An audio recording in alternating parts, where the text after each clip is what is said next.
नमस्कार दोस्तों, स्वागत है आपका मेरी यूट्यूब आईडी जीकेएलएस बाय प्रदीप स्वामी सर। आज हम पढ़ेंगे स्टेट का एग्जाम 2019। इसके जो है शिक्षा मनोविज्ञान के क्वेश्चन पढ़ेंगे, एमसीक्यू क्वेश्चन।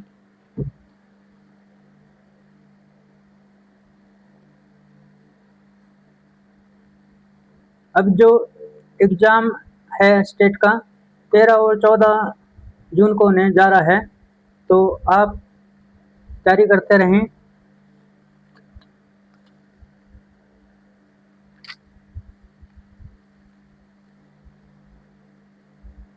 शुरुआत करते हैं क्वेश्चन नंबर 1 से।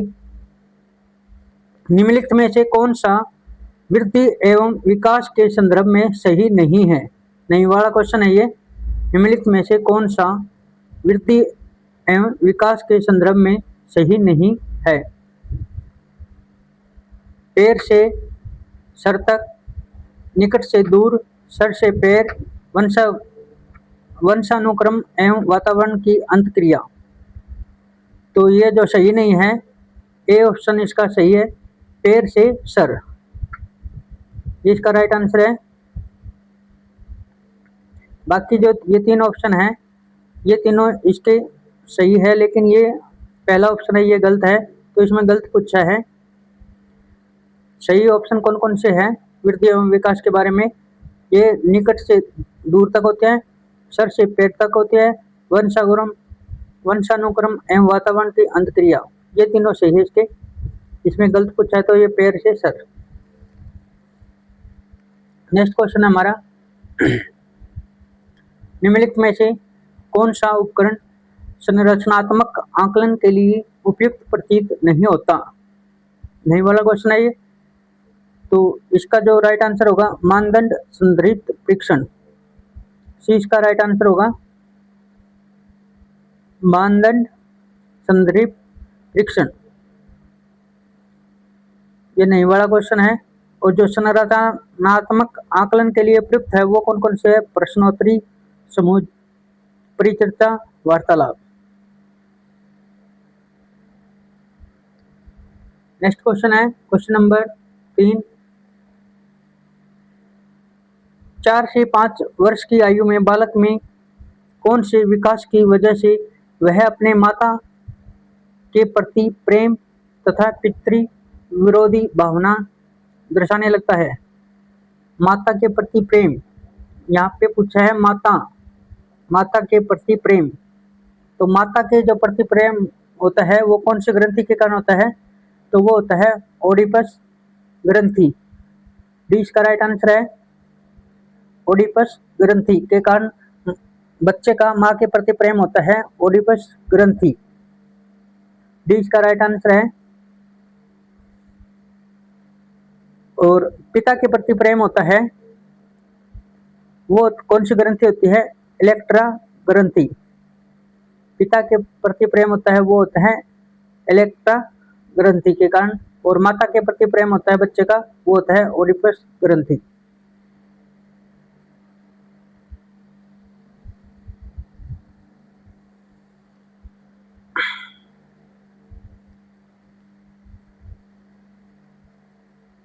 आपको इसको याद रखेंगे, जैसे एक बच्चा है वो अपने पिता को चाय देता है तो वो कहता है ए ले पी ले, ए ले पी ले पापा जी, ए ले पी ले, ए ले पी ले। तो इलेक्ट्रा ग्रंथि है जो वो है वो पिता के प्रति प्रेम को दर्शाती है, और ओडिपस ग्रंथि है वो माँ के प्रति प्रेम दिखाती है।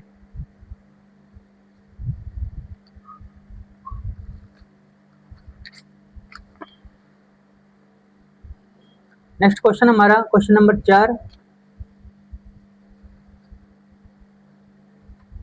कौन सा व्यक्तिगत भिन्नताओं का कारण नहीं है? नहीं वाला क्वेश्चन है ये। कौन सा व्यक्तिगत भिन्नताओं का कारण नहीं है?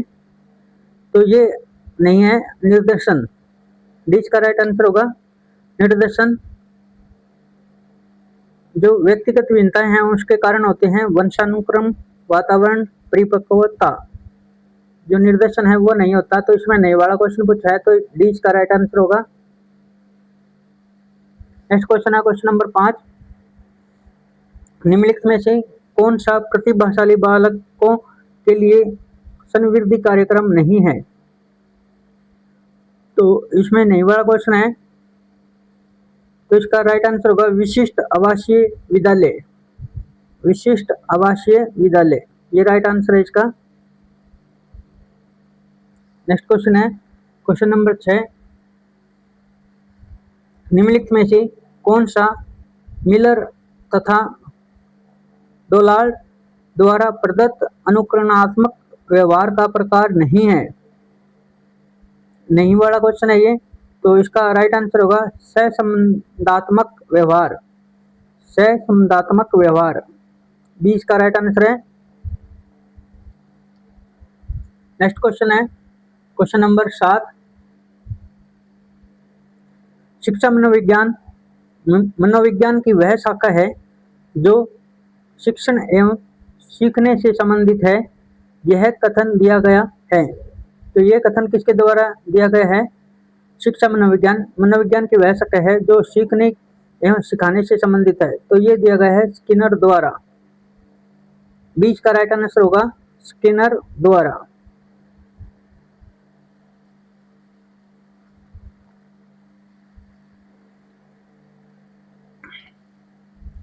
नेक्स्ट क्वेश्चन है क्वेश्चन नंबर 8, एक बालक जो अपने स्कूल जीवन के बीच अपनी आयु के समकक्ष के से नीचे की कक्षा का कार्य करने में असमर्थ हो को किस प्रकार का बालक कहते हैं? मतलब एक बालक ऐसा है जो अपने जो आयु के बच्चे हैं उनके समान कार्य करने में असक्षम है, असमर्थ है, तो उसे किस प्रकार का बालक कहेंगे? वो होगा शैक्षिक रूप से पिछड़ा बालक। 20 का राइट आंसर होगा शैक्षिक रूप से पिछड़ा बालक। नेक्स्ट क्वेश्चन है क्वेश्चन नंबर 9, बहुबुद्धि सिद्धांत के प्रवर्तक कौन थे? बहुबुद्धि सिद्धांत के प्रवर्तक कौन थे? तो ये थे हावर्ड गार्डनर। सी इसका राइट आंसर होगा। ये हमने थ्योरी में भी पढ़ा है। हावर्ड जो गार्डनर है उन्होंने बहुबुद्धि का सिद्धांत दिया था। नेक्स्ट क्वेश्चन है question number 10, gender schema theory किसने प्रस्तावित की थी? जेंडर स्कीमा थ्योरी किसने प्रस्तावित की थी? तो ये की थी एस.एल. बेम। एस.एल. बेम ने की थी। सी इसका राइट आंसर होगा एस.एल. बेम।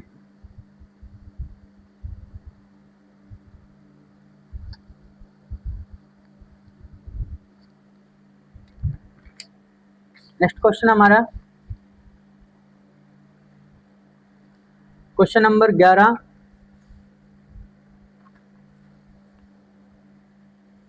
निम्नलिखित में से कौन सा आंतरिक अभिप्रेरणा का उदाहरण नहीं है?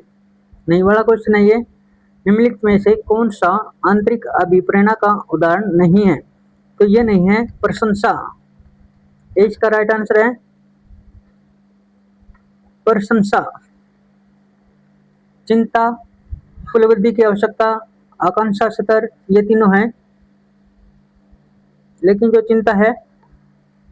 लेकिन जो प्रशंसा है वो इसका अभिप्रेरणा का उदाहरण नहीं है। प्रशंसा अभिप्रेरणा का उदाहरण नहीं है, आंतरिक अभिप्रेरणा का उदाहरण नहीं है प्रशंसा। तो इसका राइट आंसर होगा। नेक्स्ट क्वेश्चन है क्वेश्चन नंबर 12, वायंगोत्स्की के अनुसार निम्न में से कौन सी संकल्पना सीखने के लिए केंद्रीय होती है? तो ये होती है संस्कृति एवं भाषा। 20 का राइट आंसर होगा संस्कृति एवं भाषा। वायंगोत्स्की के अनुसार निम्न में से कौन सी संकल्पना सीखने के लिए केंद्रीय होती है? तो ये होती है संस्कृति एवं भाषा। नेक्स्ट क्वेश्चन है क्वेश्चन नंबर 13, कितनी आयु पर बच्चों में लिंग पहचान स्थापित होता है? कितनी आयु पर बच्चों में लिंग पहचान स्थापित होता है? तो ये होता है 2 वर्ष में। 2 वर्ष में लड़का ये पहचान जाता है कि उसका जो नाम है वो किस लिए लिया जा रहा है। उसमें लड़की और लड़के में दोनों में पहचान हो जाती है, पहचानने लगते हैं कि ये जो है ये लड़की है, ये लड़का है। 2 वर्ष की आयु में पहचानने लगते हैं। नेक्स्ट क्वेश्चन है क्वेश्चन नंबर 14, अहम केंद्रिता का गुण जीन पियाजे द्वारा प्रदत्त बौद्धिक विकास की कौन सी अवस्था में दिखाई पड़ता है? अहम केंद्रिता का गुण जीन पियाजे द्वारा प्रदत्त बौद्धिक विकास की कौन सी अवस्था में दिखाई पड़ता है? तो ये पड़ता है पूर्व संक्रियात्मक अवस्था। 20 का राइट आंसर है पूर्व संक्रियात्मक अवस्था। जीन पियाजे ने 4 प्रकार की अवस्था बताई है। पहली है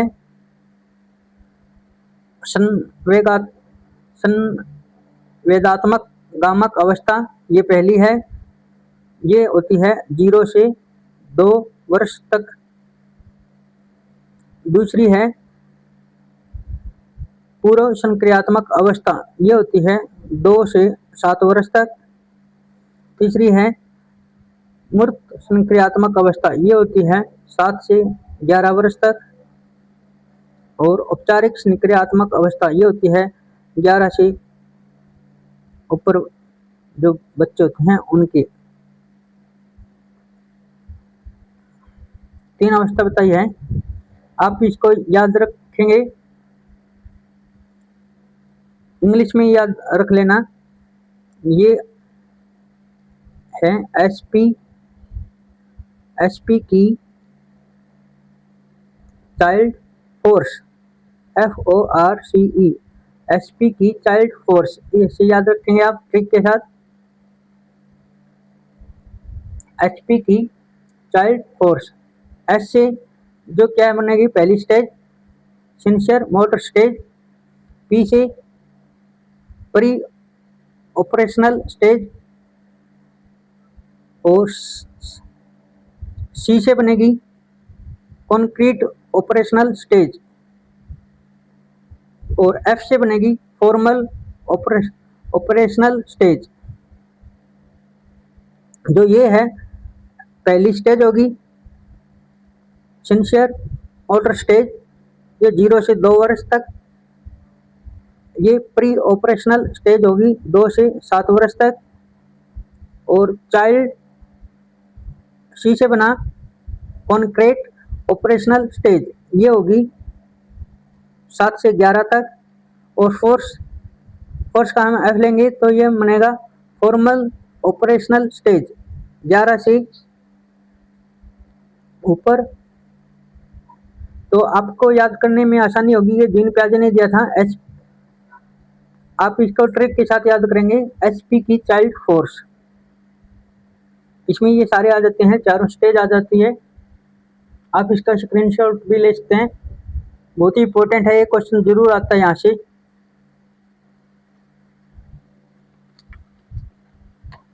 नेक्स्ट हमारा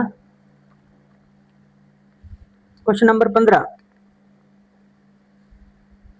एक विद्यार्थी ने शैक्षिक क्षेत्र के अंतर्गत किसी विषय में 100 में से 47 अंक प्राप्त किए।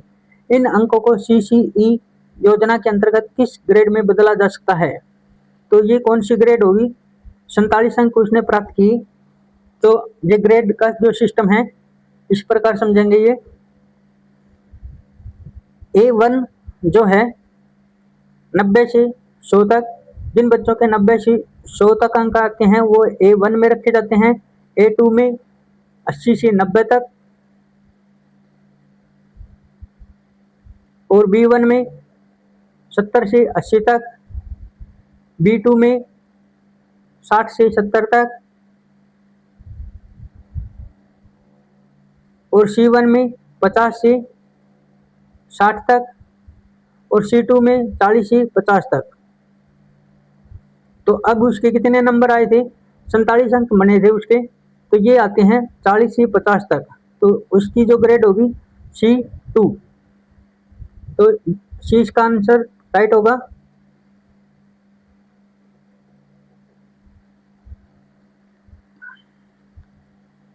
आप इसका भी स्क्रीनशॉट ले सकते हैं, इंपॉर्टेंट क्वेश्चन है ये भी।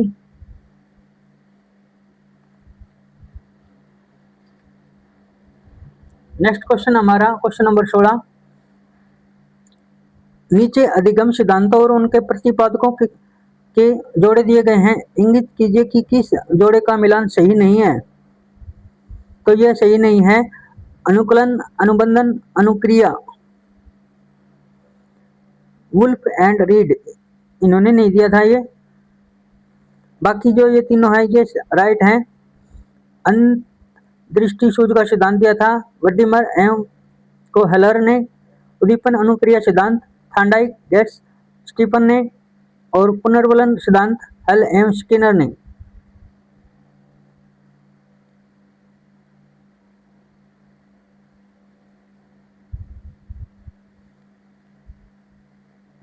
नेक्स्ट क्वेश्चन है क्वेश्चन नंबर 17।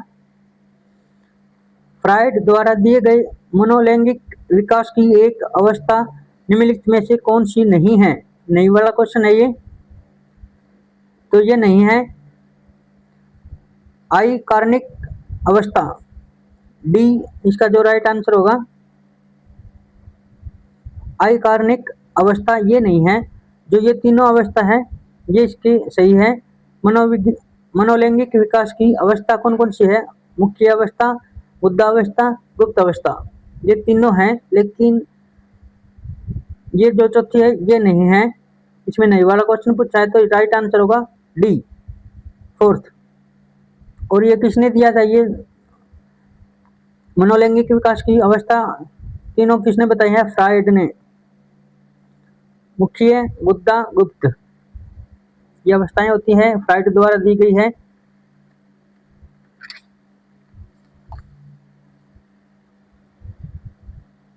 नेक्स्ट क्वेश्चन हमारा क्वेश्चन नंबर 18। 3 वर्ष की आयु में बालक लगभग कितने शब्द सीख लेता है? तो 3 वर्ष की आयु तक बालक लगभग 1000 शब्द सीख लेता है। राइट आंसर होगा डी। नेक्स्ट क्वेश्चन है 19। निम्नलिखित में से कौन सा सृजनात्मकता का तत्व नहीं है? धारा, प्रभाविता, लचीलापन, मौलिकता और स्मृतिकरण। तो ये नहीं है स्मृतिकरण। डी इसका राइट आंसर होगा, स्मृतिकरण। नेक्स्ट क्वेश्चन है क्वेश्चन नंबर 20। कुछ मामलों में बच्चे अपने माता पिता की तुलना में कुछ कम मानसिक योग्यता दिखलाते हैं तथा ठीक उल्टा दृश्य भी दिखाई पड़ता है। वंशानुक्रम में यह नियम क्या कहलाता है? तो यह नियम कहलाता है प्रत्यागमन का नियम। प्रत्यागमन का नियम, ए इसका राइट आंसर होगा। यह कहलाता है प्रत्यागमन का नियम। कुछ मामलों में बच्चे अपने माता पिता की तुलना में कुछ कम मानसिक योग्यता रखते हैं। ये कह रहे हैं कि कुछ ऐसे भी मामले होते हैं जिनमें माता पिता तो इंटेलिजेंट होते हैं, लेकिन जो बच्चा है उसकी जो आईक्यू लेवल है वो कम है तथा ठीक उल्टा दृश्य दिखाई पड़ता है। ये वंशाक्रम का कौन सा नियम कहलाता है? तो ये कहलाता है प्रत्यागमन का नियम। नेक्स्ट क्वेश्चन है क्वेश्चन नंबर 21। किसने मानसिक आयु शब्द से सबसे पहले परिचय करवाया? तो ये करवाया था अल्फ्रेड बिने ने। अल्फ्रेड बिने ने करवाया था मानसिक आयु से आईक्यू का सिद्धांत किसने दिया था? सबसे पहले अल्फ्रेड बिने ने।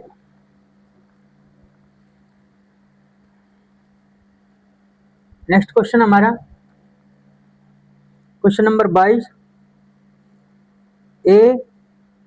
AMD तथा APA के अनुसार गंभीर मानसिक मंदता युक्त बालकों का मंदबुद्धि पारस क्या होता है? तो ये होता है मंदबुद्धि बालक का पारस 20 से 35। जिनका आईक्यू लेवल 20 से 35 हो वो मंदबुद्धि बालक की श्रेणी में आते हैं। तो सी इसका राइट आंसर होगा।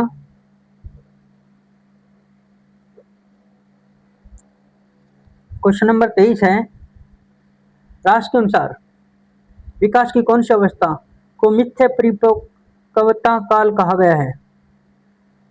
झूठ बोलने का जो काल है वो राष्ट्र के अनुसार किसको कहा गया है? तो ये कहा गया है बाल्यावस्था को, बाल्यावस्था काल को कहा गया है। 20 का राइट आंसर होगा बाल्यावस्था काल। राष्ट्र के अनुसार कौन सी अवस्था को मिथ्या परिपक्वता काल कहा गया है? झूठ बोलने की का समय बताया गया है, तो ये बताया गया है बाल्यावस्था काल। नेक्स्ट क्वेश्चन है क्वेश्चन नंबर 24, विद्यार्थी द्वारा प्रत्येक इकाई की समाप्ति पर मानदंड संदर्भित ऐसे परीक्षण जिसमें विविध प्रकार की मूल्यांकन तकनीकी के द्वारा लिए गए परीक्षण में प्रदर्शन किया जाता है, किस प्रकार के मूल्यांकन कहलाता है? तो यह कहलाता है नियतकालिक मूल्यांकन। 20 का राइट आंसर होगा नियतकालीन मूल्यांकन। विद्यार्थी द्वारा प्रत्येक इकाई की समाप्ति पर मानदंड संदर्भित ऐसे परीक्षण जिसमें विविध प्रकार की मूल्यांकन तकनीकी के द्वारा लिए गए परीक्षण में प्रदर्शन किया जाता है, किस प्रकार के मूल्यांकन कहलाता है? तो ये कहलाता है नियतकालिक मूल्यांकन। 20 का राइट आंसर होगा। नेक्स्ट क्वेश्चन है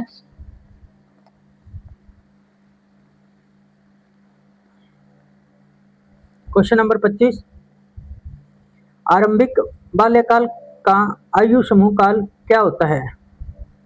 आरंभिक आरंभिक माने शुरू का जो बाल्यकाल है का जो समय है वो कौन सा काल होता है? तो वो होता है 2 से 6 वर्ष तक। 2 से 6 वर्ष तक। सी इसका राइट आंसर होगा।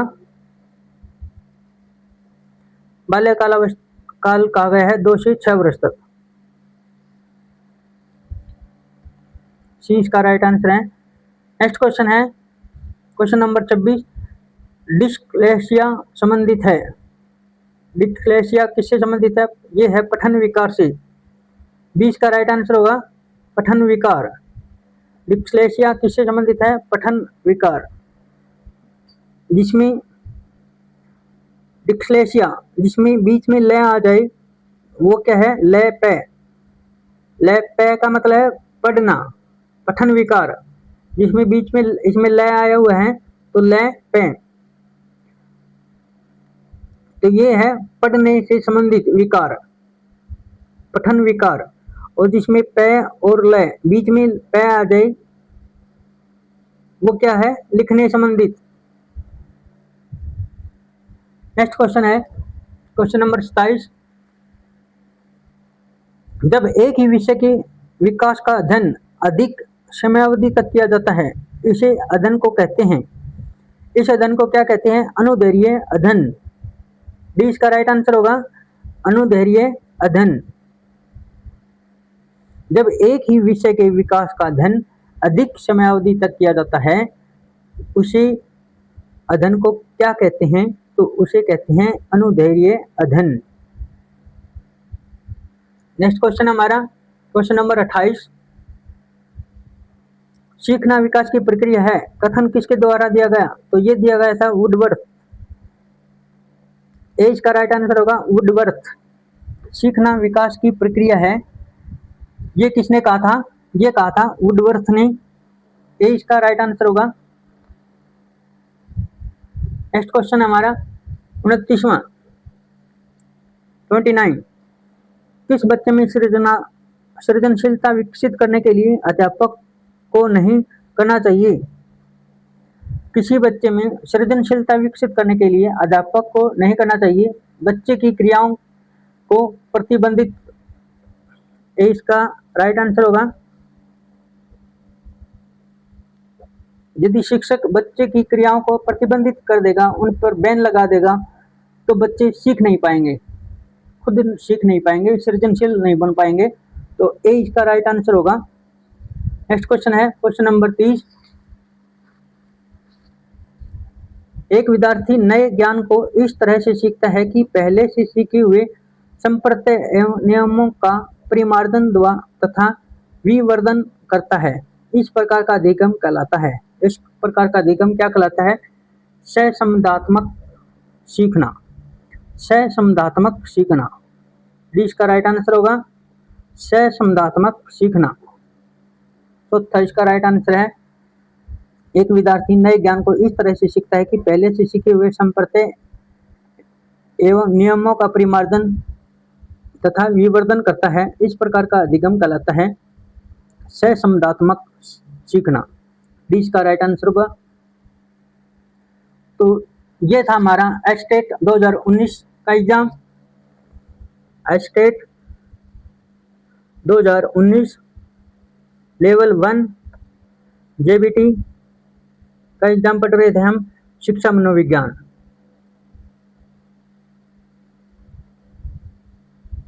शिक्षा मनोविज्ञान के बारे में पढ़ रहे थे। एमसीक्यू क्वेश्चन 30 2019 का स्टेट है ये। तो अब जो एग्जाम होने जा रहा है वो है 13 और 14 जून को। तो दोस्तों आप तैयारी करते रहें, सफलता अवश्य मिलेगी। आपका दिन शुभ हो, मंगलमय हो। जय हिंद, जय भारत, जय गौ माता, जय श्री श्याम, राधे राधे, हर हर महादेव।